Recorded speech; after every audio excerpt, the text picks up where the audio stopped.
What if I told you have a secret weapon for your fitness? And it may not be what you think. Welcome to Winning Begins at Home. I'm Randy Gravitt. I'm glad you're with us here. We're in the middle of Fitness Week. We're talking about really how to have lives that have vitality. And I think it should be a part of our vision that we want to live our lives until we're basically till our, I mean, we're all going to die, right? And I showed the picture the last couple of days. I've got it here with me again.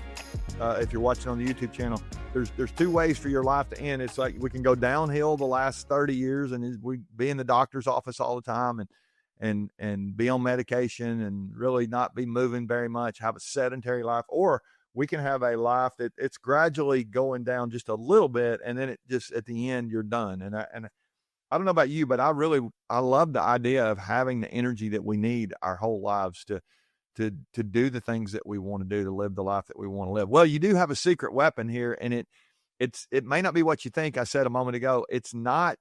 I'll just go ahead and play my card here. It's not the amount of movement that you have. That's great. That's all great. We talked about the last couple of days. We need to be moving. Yesterday we did the 20-minute, high intensity challenge. We're going to gave you even a little 5-5-5-5 plan to do that. That may have been too many fives. I'm not sure, but today the secret weapon is it's actually how you eat.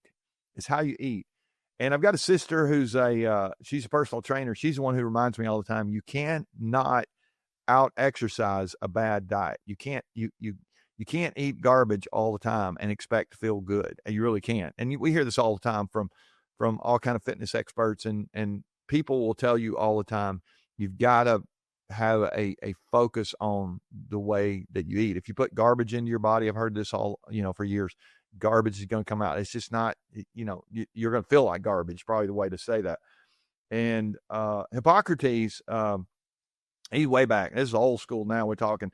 He said, let food be thy medicine and medicine be thy food. It's like, I think sometimes we end up taking a bunch of medications. I know people who literally have changed the way they eat, and I mean, they were like heading down this diabetes road, and they're, they changed the way they ate, and it actually, obviously I know there are different types of diabetes, but it literally changed their numbers. I mean, it's incredible what can happen. I know for me, I went to, I did an executive physical a couple years ago, and I had elevated cholesterol, and I know there's all kinds of, questions about cholesterol and, all that stuff.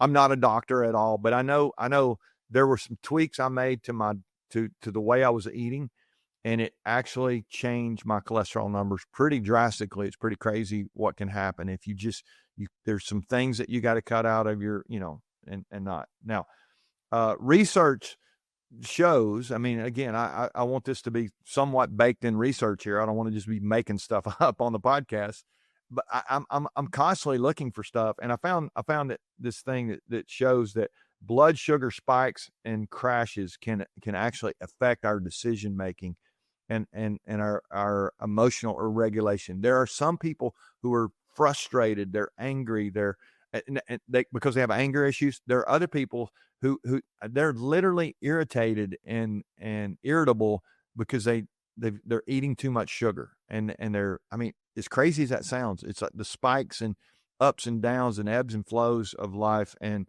it's amazing when we eat in a balanced way with the correct amount of protein and healthy fats and complex carbs, more than just, bad sugars.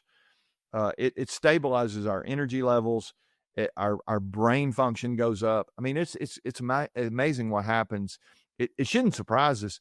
Our bodies are designed to eat the right foods, not to eat foods in a box and all this processed stuff that we end up eating. And we're looking for quick fixes all the time, like caffeine, and you can't Red Bull your way to fitness. I mean, it's just not going to happen. And so I'm not, it's great. Have a cup of coffee. No problem with that. But if that's your plan, if that's your fitness plan, something has gotten confused in the way you're thinking there, that. And so I just want to remind you today that we can get off this energy roller coaster. We actually have an opportunity to have steady fuel coming into our lives, take care of ourselves the way we should. You wouldn't put, you literally wouldn't put sugar in the gas tank of your car. You wouldn't do that. and you want to have the correct octane there. I think our bodies are a lot like that. If we're not careful, we're putting all kind of garbage in, and we're expecting our bodies to perform at the level they could. No, they begin to go downhill when we do that. We have all kind of inflammation going on, all kind of stuff. And so a lot of people talk about this way better than I can. I just wanted to remind you today, if you're going to win outside of work, you need to think about what you're putting into your body. And I think timing matters here. Let me just mention that before I give you a little challenge today. I think timing matters. It's when we eat, and not just what we eat, but when we eat. And if we're skipping meals, and we're up and down, and we're snacking at times when we shouldn't be, and when we're not hungry, it's what's the old adage? I've heard this before. We need to not live to eat. We need to eat to live. I think that's a really good reminder for me. And I think there's some things that we can do. So I want to encourage you today to make progress over perfection. I think progress is the point here for me when I think about this. For all of us, every single person listening, there's probably some things you can do to make progress, to move to a better, cleaner way to eat. And I want to just give you one little warning today before I give you your action step. The warning is this. I've done this so many times. I'll go out and I'll exercise like we've been talking about the last couple of days. In fact, you may have done this in the last 24 hours. You may have taken on the challenge yesterday, done the workout, the high intensity. You're fired up about that. And then you came home and you thought, well, because I did that, that justifies me eating something that I know I probably shouldn't eat this, but I can now because I burned those extra calories, in my workout. Why would we ever reward ourselves with something we know is bad for us? I don't, and I do this. I mean, I'm not throwing stones here. There's so many times in my mind, I'll be flawed in my thinking. I'll think, now I can reward myself with something. Now there are times where you're going to be able to, let's use the in quotes here, reward ourselves. I mean, if that's the way we want to think about it, I'm not sure. I'm going to call it cheat. There's some times that we're going to need to cheat. You're going to go to a party and there's going to be cake there and you want to have a piece of cake. Great. That's fine. What I've noticed is every day it's easy for me in my mind to justify, well, this is a celebration, or this is an opportunity, or this. And the next thing you know, I look back on the week and I've just gone from event to event, from dessert to dessert. And especially for me, I travel a lot. It's there's always going to be a buffet or something there. And it's like, I think there's so much power in being able to say no. You get to choose what you put into your body. And I want to challenge you to begin to think about this in a healthy way. We don't want to live to eat. We want to eat to stay alive and to keep moving. There's time. And by the way, have great food, have great spices, I love that. I love to eat. I mean, the people around me will tell you, I love to eat. It is one of my favorite things. It's so fun.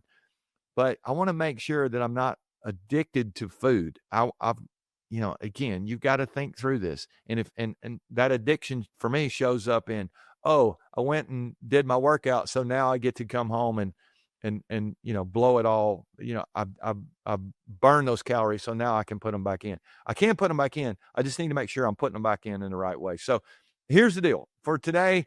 My challenge for you is your next meal. I want to challenge you to think about your plate.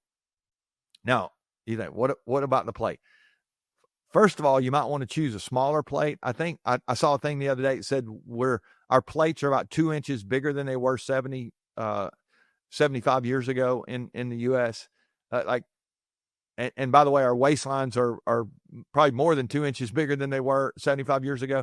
But for the next meal, you might want a smaller plate. But what I would say is fill your plate, half your plate with vegetables, maybe a quarter of your plate with a lean protein, and 1/4 of your plate with a complex carbohydrate. I think that's a good way to think about it. Half of our food, vegetables, fruits and vegetables, a quarter of it lean protein, and then a quarter complex carbs. You can look all that up if you're not familiar with any of that. But and then I think if you have a thumbnail of a healthy fat, some olive oil or whatever your dressing is, again, a healthy one, You watch what happens to your energy levels 2-3 hours later compared to your usual meals. I think food is so powerful. It is fuel for our bodies. If we put the right sort of fuel in, we're actually going to be able to perform at the level we want to. And I think most of us, I know for me, I've got room to improve here. So I'm on this quest to continue this. I can't remember a time that I haven't been thinking about this throughout really my life. I'm constantly trying to make sure that I'm making the right choices as I can. And I find myself messing that up all the time. The cool thing is I said a few weeks back, I guess, about we were talking about something else. We don't get a do-over. All that stuff, all the damage we've done, that's there, but we do get to start over. And so today, next meal, you get a chance. Next meal up, half the plate, fruits and vegetables, a quarter. Let's focus on some good protein, and then the other quarter for the complex carbs. And maybe you want to leave the dessert off. I think it will be all a lot better if we'll stop putting sugar into the gas tank. All right, love you guys. Hope you'll keep sharing. I hope you're today you may be going, oh my gosh, I'm not coming back tomorrow. I hope you will come back tomorrow. We're going to continue on this fitness quest, and we're going to keep winning where it matters most. That's at home. All right, love you guys.